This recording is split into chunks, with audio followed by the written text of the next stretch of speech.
Saudari-saudaraku terkasih dalam Tuhan Yesus Kristus, selamat pagi dan berkah dalam. Kita bertemu kembali dalam renungan harian Rabu 22 Mei 2024. Seperti biasa, bacaan Ekaristi hari ini kita jadikan titik permenungan kita. Bacaan yang pertama dari surat Yakobus bab 4 ayat 13-17. Yakobus mengingatkan agar kita tidak bertindak menurut kehendak kita yang membuat kita congkak, tetapi hendaknya kita bertindak seperti yang Tuhan kehendaki. Kalau kita tidak melakukan kehendak Allah, maka kita berbuat dosa. Sedangkan dari Injil Markus bab 9 ayat 38-40, Yesus menegaskan kepada kita, barang siapa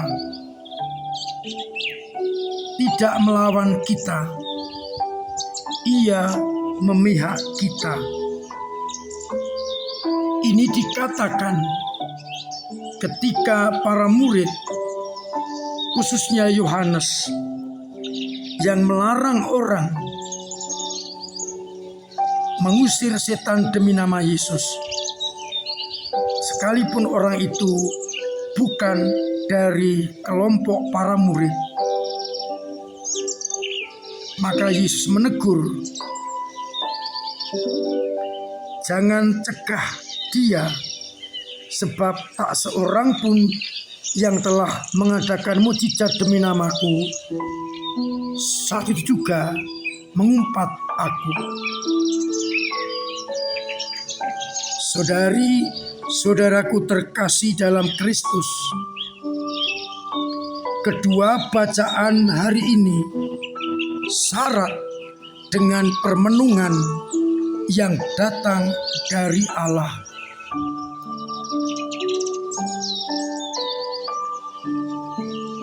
Yakobus mengingatkan kepada kita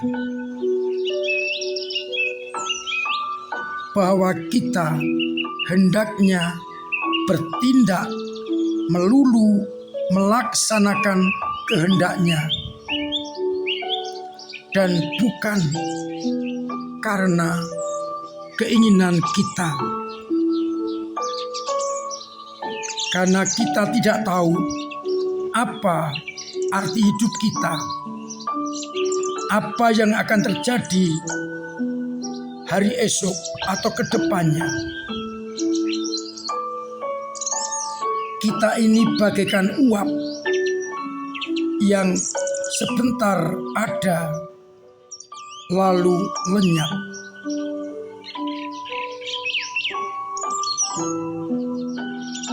Maka Yakobus mengingatkan agar kita tidak hidup dalam kecongkaan, kesombongan, kehendak kita sendiri, melainkan rendah hati dan melaksanakan kehendak Allah.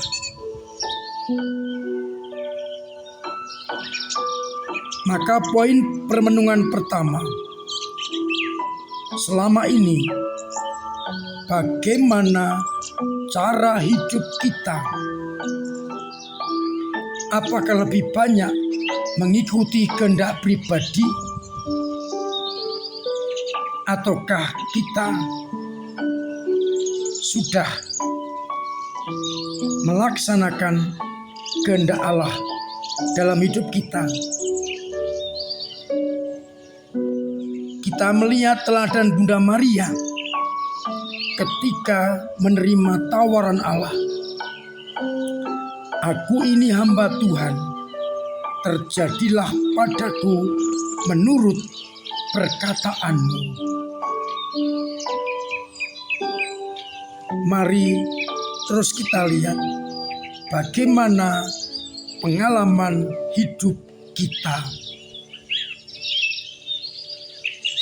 Dari bacaan Injil sebagai permenungan yang kedua, kita diingatkan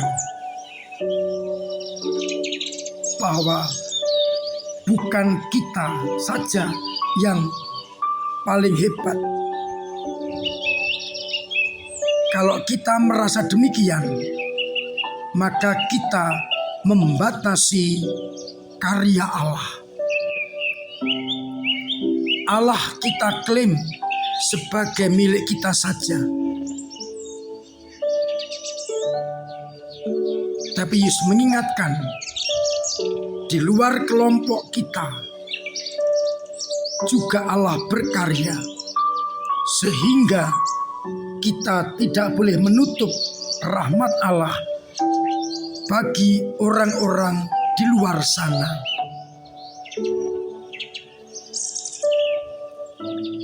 Kita diajak menyadari kebaikan Allah, rahmat Allah juga berkarya dimanapun juga, asalkan orang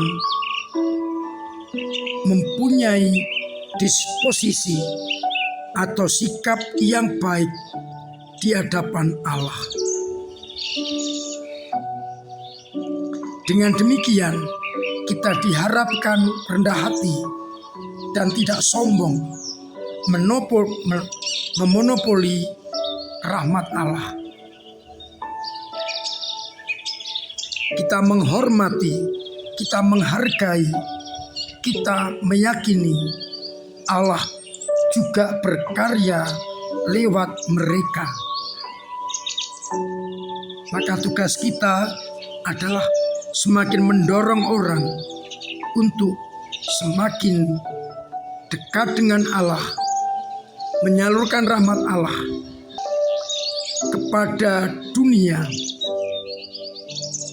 sehingga kerajaan Allah semakin tumbuh berkembang, karena banyak orang yang melakukan pekerjaan-pekerjaan Allah.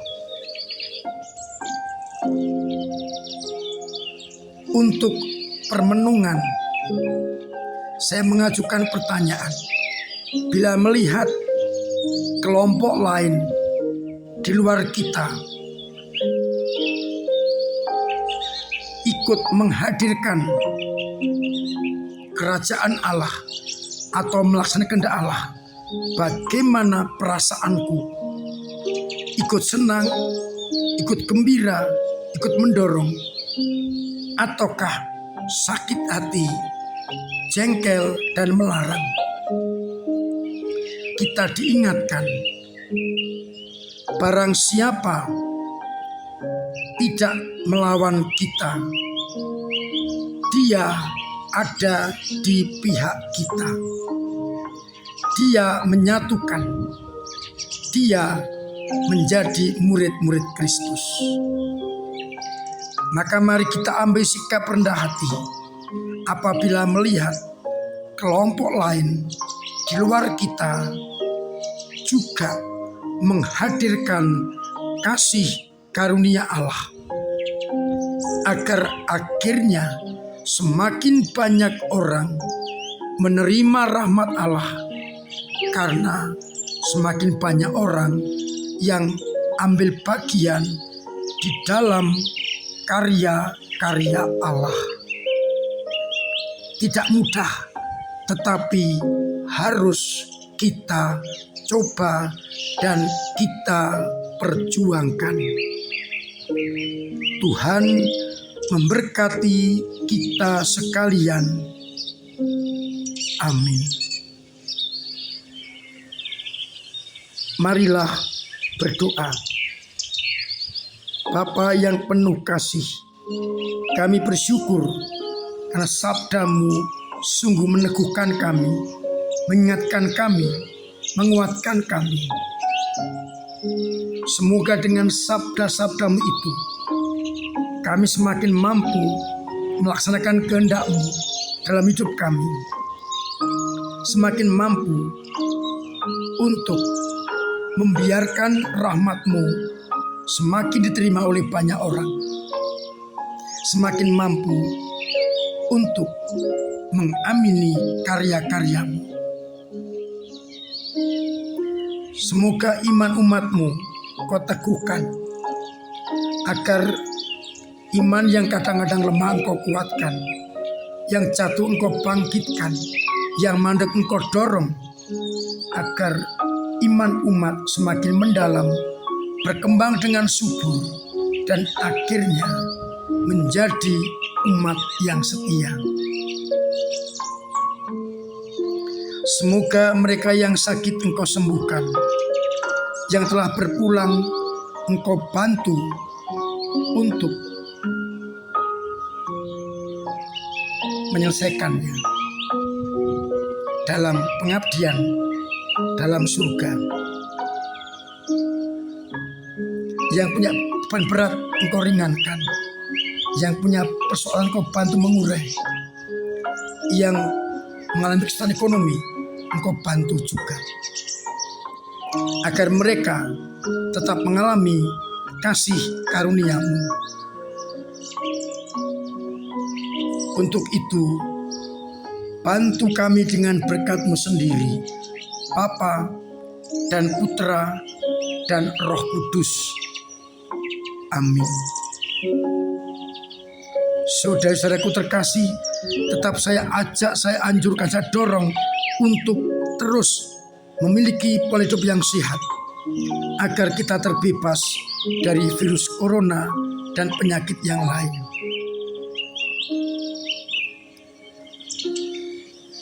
Kesempatan membantu umat di Lewolaga secara resmi ditutup dan dana sudah ditransfer ke Lewolaga. Namun demikian, kalau panjenengan masih membantu, silakan langsung transfer ke rekening paroki Lewolaga. Atas nama umat Lewolaga dan Romo Nyaris diucapkan banyak terima kasih.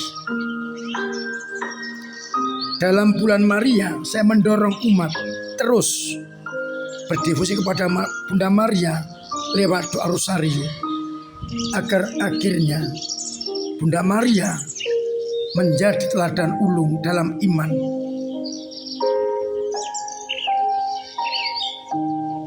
Kaum muda saya undang untuk menghadiri IKM hari Jumat. Orang tua dan ketua lingkungan saya dorong untuk memberikan motivasi dan dorongan bagi UMK. Saya punya mimpi IKM nanti akan dihadiri sekitar 250 UMK. Saya yakin bisa. Kaum muda, orang tua, dan ketua lingkungan saya dorong untuk menghadirkan UMK-nya dalam IKM. Terima kasih untuk semua usaha panjenengan dalam ambil bagian menghidupi gereja dengan doa-doa, dengan tenaga dan karya, serta dengan dana. Saya bersyukur gereja kita tidak pernah sepi. Setiap sore banyak kegiatan. Umat saya undang untuk ambil bagian di dalam acara itu. Juga saya bersuka cita karena tren misa minggu sore sekarang melebar ke Mandala Geraha. Akhirnya saya mengucapkan selamat pagi, selamat merenungkan, salam sehat, Tuhan memberkati.